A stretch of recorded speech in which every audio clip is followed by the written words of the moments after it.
오늘 이 본문을 보면 요한이 아주 구체적이고 또 정확하게 일어났던 사실을 기록하고 있음을 알 수가 있습니다. 어떤 사건을 기술할 때 시간과 장소 또 그 정황이 아주 정확하고 세밀하게 기록되어 있는 그 정도를 따라서 우리가 그 사실의 진실 여부를 알 수 있는데, 물론 하나님 말씀은 다 진실이지만 또 우리가 그 믿음과 함께 이렇게 구체적으로 기술된 것을 볼 때 더 확실한 확신을 가질 수가 있습니다. 이 정황을 보면 시점과 장소와 또 그때 일어났던 일들을 기술하고 있는데요. 그 중에서도 6절 말씀, 예수께서 그들에게 내가 그니라 하실 때 그들이 물러가서 땅에 엎드러지는지라. 저는 이 표현이 참 스탠드아웃, 이렇게 주목되어 보였습니다. 예수님이 선포하시는 것이죠. 내가 그니라. 참고로 이 요한복음에서 내가 그니라 라고 하는 이 표현은 출애굽기에서 여호와 하나님이 I am who I am 이라고 하는 표현과 이제 동일시가 되는 표현입니다. 하나님께서 신적인 자기 계시를 하시는 그 표현, 예수님께서도 지금 신성의 계시를 하고 계신 것이죠. 근데 그 말씀을 딱 하실 때 마치 우리의 상상에 따르면 이 중국 무술 영화에서 장풍이 나면 사람들이 막 날아가잖아요. 그런 것처럼 지금 사람들이 뒤로 나가 떨어지는 일이 일어난 거예요. 여기서 사용된 단어 중에서 또 땅으로라는 카마이라고 하는 단어가 있습니다. 땅으로 우리가 흙으로 젖었잖아요. 이것은 예수님과 인간의 큰 차이를 보여주는 그런 구절입니다. 신적인 권위 앞에 인간의 무력함이 나타나는 것이에요. 실제적으로 예수님이 하나님의 아들이시구나, 이것이 또 증거되는 사건이기도 한 것이죠. 근데 이것도 놀라운 사건인데 이보다 더 놀라운 사건이 오늘 본문에 일어납니다. 이쯤 되면 예수님이 내가 그니라 라고 하실 때 자기들이 다 뒤로 나가 떨어졌으면 이쯤 되면 어떻게 행동해야 될까요? 아이고, 이분이 진짜 그분이신가벼. 정신을 차렸어야 돼. 정신을 차리고 예수님이 정말 하나님의 아들이구나 라고 믿어야 합니다. 그런데 그러지 않았어요. 놀라운 사건입니다. 특별히 이 요한이 주목해서 기록한 한 사람이 있죠. 유다입니다. 유다가 그것을 알고 있었다. 그리고 유다가 그들과 함께 있었다. 계속해서 유다의 이름이 등장하죠. 유다가 지금 예수님의 이 신적 선언 앞에서 사람들이 뒤로 나가 떨어지는 것을 보았음에도 불구하고 회개하지 않습니다. 이쯤 되면 돌아와야죠. 사실 이뿐만이 아니었어요. 유다는 수많은 예수님의 이적과 기사를 함께 보았었죠. 그러나 오늘 이 장면에서도 예수님이 내가 그니라 라고 말씀하실 때 하나님이 그것을 지지해주는 그런 증거가 있었음에도 불구하고 회개하지 않았어요. 여러분, 이제 눈으로 본다고 믿는 것이 아닙니다. 믿음은 본다고 생기는 것도 아니고 들린다고 생기는 것도 아니더라고요. 제가 잘 아는 분이 사명의 길을 놓고 고민하다가 하나님께 이렇게 기도했어요. 하나님, 제가 이 길을 가는 것을 기뻐하시면 저보고 이 길을 가라고 좀 들려주세요. 그러면 제가 갈게요. 이렇게 기도를 했어요. 간절하게 기도하는 중에 하루는 공원에서 이렇게 벤치에 앉아 있는데 오른쪽 귀에서 들리더래요. 그 길을 가라. 그래서 뒤를 휙 돌아보니까 아무도 없더래요. 신비한 체험을 한 것이죠. 들은 거예요, 정말로. 저도 좀 그렇게 들어봤으면 좋겠어요. 들어본 적이 없어서. 육성으로 들렸대요. 이분이 신학교 갔을까요? 안 갔을까요? 안 갔어요. 안 갔어요. 그래서 제가 그 간증을 제 앞에서 하길래, 아니, 당신이 기도했고 응답을 받았으면 가야지 왜 안 갔느냐? 그거를 들어도 확신이 안 생기더래. 이 길을 가야 하는 확신이 안 생기더래. 참 미스테리합니다, 사람이라는 존재가.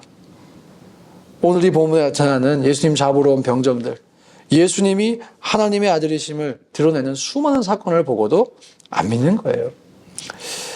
믿음은 보고 믿겠다, 들으면 믿겠다.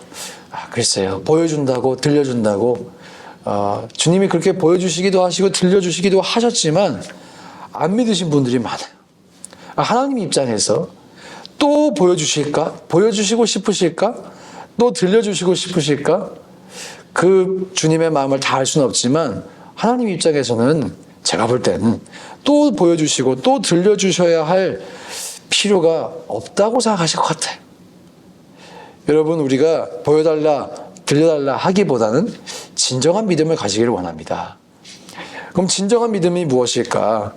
이 요한복음 본문을 통해서 볼 때 저는 첫 번째로 진짜 믿음은 태도라고 생각해요. 태도, attitude.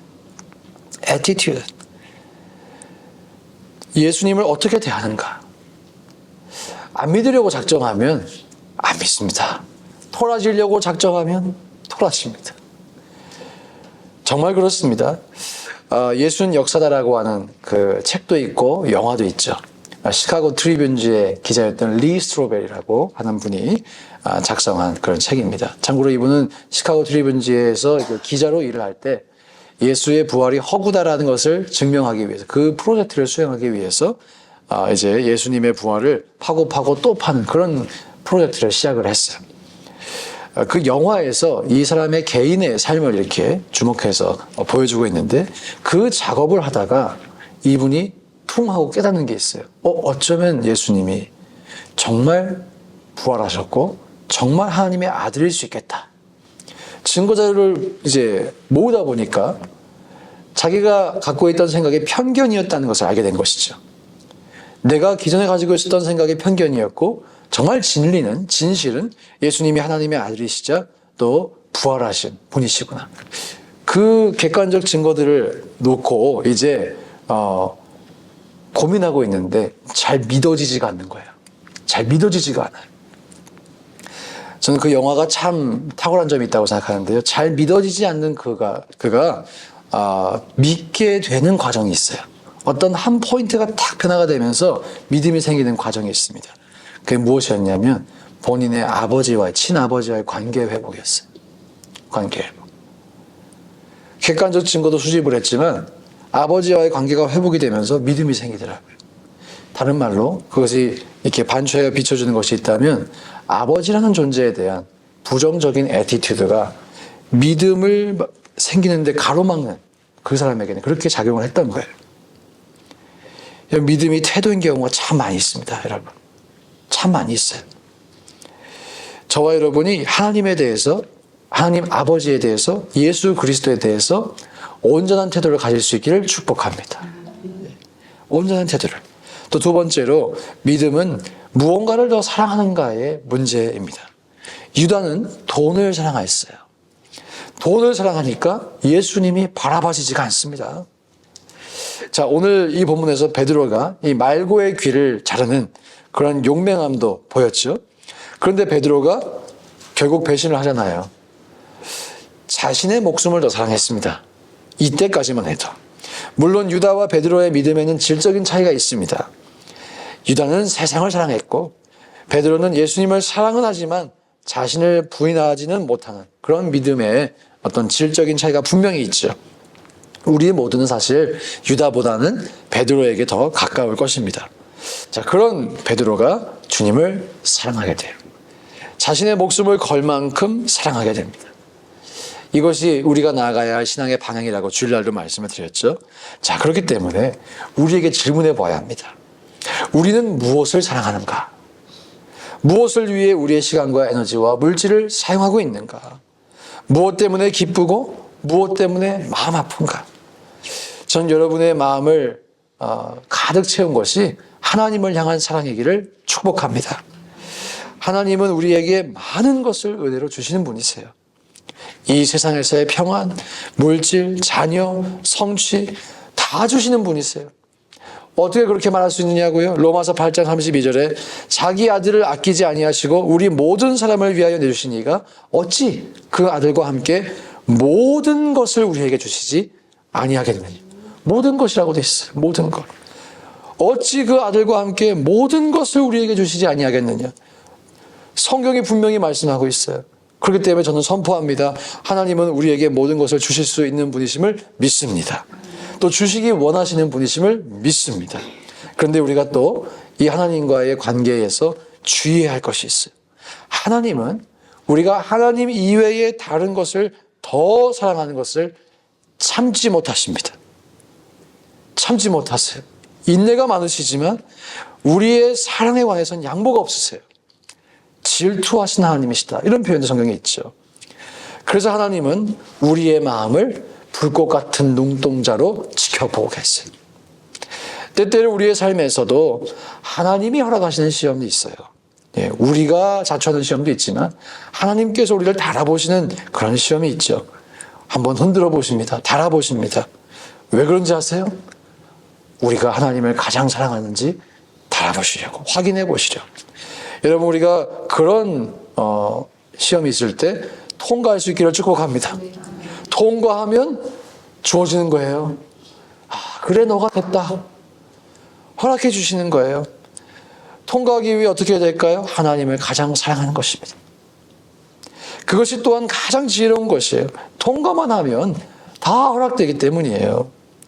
통과하지 못하기 때문에 주어지지 않는 것이죠. 줬다가 마음 뺏길까 봐 허락하지 않으시는 것이죠. 자, 이런 점에서 저와 여러분 모두가 이 새벽에도 예수 그리스도를, 우리 주 하나님을, 우리 하나님을 더 사랑하실 수 있기를 주의 이름으로 축복합니다. 함께 시간 기도하실 때